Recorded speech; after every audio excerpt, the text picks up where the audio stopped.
Hey everyone, welcome back to another SorareStrats video. I'm GW.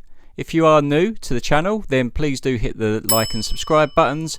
What we're going to be doing today is looking back at the game week just gone in the Premier League, looking at what were the best defensive stacks, the best midfielders, the best forwards, what was the perfect team you could have put out, and what was the actual team that won Div 1.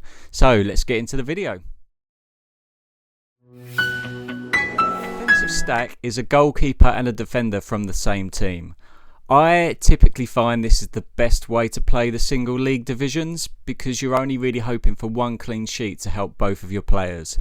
If you were to get the best defensive stack this weekend, which were the best three to go for? Well, in third place, funnily enough, we have Southampton. They were away to Man City and we definitely did not expect this. They did concede, which, let's be real, it was always probably going to happen, but they only conceded one. And when you have a goalie that only concedes one, the likelihood is they're going to be picking up a lot of AA because they're going to be very busy. And Southampton would have been very busy in terms of what they had to deal with from City. I know that Haaland missed a few sitters, a few BCMs for him, so it could have been a lot worse. But as it happens, if you had gone for Southampton defensive stack, I don't think many people did, but you would have been in luck. So they were your third best team. Moving on to the second best defensive stack, we have Crystal Palace. So at the moment, the Premier League is not exactly a hotbed for clean sheets. Palace were one of only two teams that actually had a clean sheet this weekend. So if you did have them as your defensive stack, the likelihood is you were going to be running two of the best defensive players that you could have. And they had a very tidy game at home to Spurs. They haven't been in the best of form, but they are one of those teams that you think, could this be the thing that kickstarts their season? So yeah, they had a good defensive display and they are your second best defensive stack, which leads to our number one picks for the weekend, and it was Manchester City. Manchester City, so as an Edison holder, I know they don't keep many clean sheets. Even if they smash teams, they usually do let a goal in. And when you do pick a player like Edison, he's one of those very frustrating people where if he doesn't get that clean sheet, he usually does very, very poorly and lets down your whole team.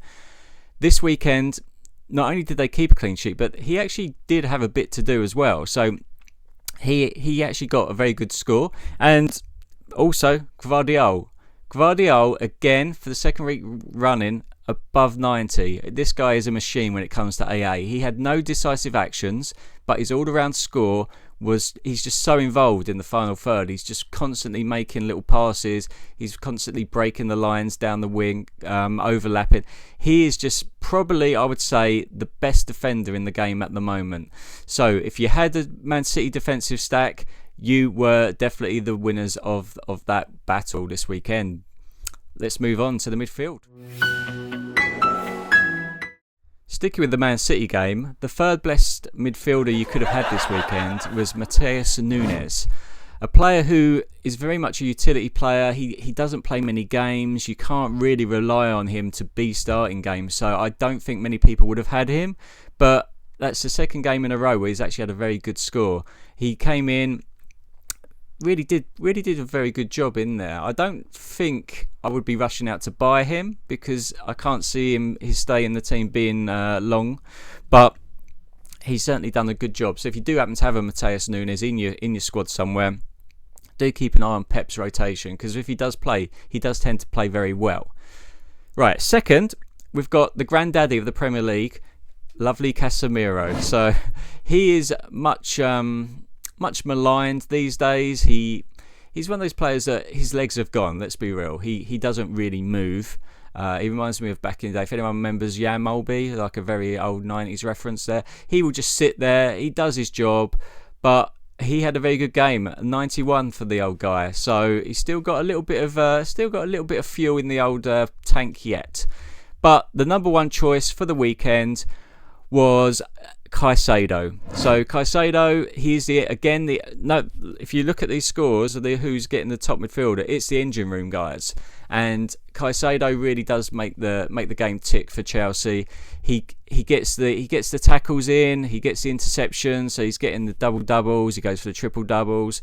He really is someone who can do it all. He can score goals as well, not often, but he does get shots away. He did have one particular shot that went miles over the bar, but he doesn't rely on those decisive actions. So very much a player that he's very solid. If you do have him, you can play him most weeks, and he's always going to be someone who his floor is very low, but his ceiling is very high, and they're the types of players you really want to have in your team. So well done to any Caicedo owners out there. He is your top midfielder of the week. Now, let's move on to the forwards. So in terms of forwards, it really was a week for the budget picks. It was not the Salahs, it was not the Haalands, even Cole Palmer. He had a wonderful game if you watched it, but he wasn't in the top three. It really was one of those weeks where the guys a little bit lower down, they can still get you those very high returns. So coming in third place from the Friday night game, Chris Wood. This guy, for a budget pick, he's on fire this season. And then I think that goes hand in hand with Nottingham Forest. They've really raised their game. Elliot Anderson just behind him, really pulling the strings. You got Callum Hudson-Odoi who's just whipping the balls in for him, and he's just like that typical target man who will be up there. He'll get the headers in. But his actual finishing with his feet is so underrated. The goal that he took, obviously he got two, but the one of those goals where he kind of had his back to goal, he's so strong in those positions, and the defenders should not be letting him turn back towards goal, because that is game over. Very, very good player. He is old, but he looks like he's got that starting place nailed down, and he was the third best striker this weekend with 2 goals. Second place, another absolute banger of a player this season, Bryan Mbeumo for Brentford. Since Ivan Toney left, he has really taken on the mantle. He's got penalties as well, so he's one of those forwards that gets very involved. He's kind of the opposite of Chris Wood, actually. He isn't the target man. He's more the guy who'll play just anywhere around that front line. He'll get involved on the wings. He'll really chase defenders down. He's a very tricky player, and he is on fire right now. So again, wouldn't have been probably the most fancied pick at the start of the season, but he really is on a massive run of form, and I can't see that stopping, if I'm being real. He is just a class player. And the top player this weekend, just checking my notes there, was Cunha for Wolves. So I would put Cunha kind of very alongside Mbeumo, that type of player, very, very similar types of player. And these are the kind of forwards that you want to have if you want to be pushing for podiums. It's all well and good having your Haaland, but if he doesn't score, he doesn't do anything. Whereas people like Cunha, he is someone who he gets involved a lot. He's just one of those players that he's almost an attacking midfielder, really. The Wolves have got Strand Larsen up top, who's new to the Premier League this season. He looks like he's got potential, and Cunha's going to be buzzing around him, creating chances, but he's also got an eye for goal himself. So, yeah, he is your top striker for this weekend. Now, let's put it all together and let's see what is the perfect team. I do know that Neil from our Discord of the Sorare Ramble, he said that it would be a Man City stack that wins this week. Well, Neil, you were wrong. It wasn't a Man City stack. It was a Man City defensive stack, but then we sprinkled it in with a few others, and this is your team that would have won if you'd have picked these 5 individuals. I don't think anyone would have, but it does again. As like last week, it shows you don't have to have the very, very top players. You've got to identify the guys that are going to do well, which isn't easy, but it does really show you that stacking a full team is never going to be the ideal choice. It might win one week in a blue moon, but typically, if you're looking at the 5 best individuals, they're going to come across the various games. And again, that was no different this week. Interestingly enough, the actual whole team would have cost £158. And when you compare it, let's see which team actually won Division 1 for this weekend in Limited. And as you can see, this guy did have 3 of the perfect 5. So well done, Killer Forward, if you're out there. A nice nice bit of kitty there for you to reinvest. Definitely covered your team like 10 times over, really. So yeah, what a game week that was. It really was a mixed bag. In terms of defensively, you've really needed the prime expensive players, but elsewhere you really could have got away with getting the more bargain choices. How did you guys get on? Who was your picks for the weekend? And I know personally I had a great Friday. I had Chris Wood and Elliot Anderson, so I was buzzing. I don't want to talk about Saturday.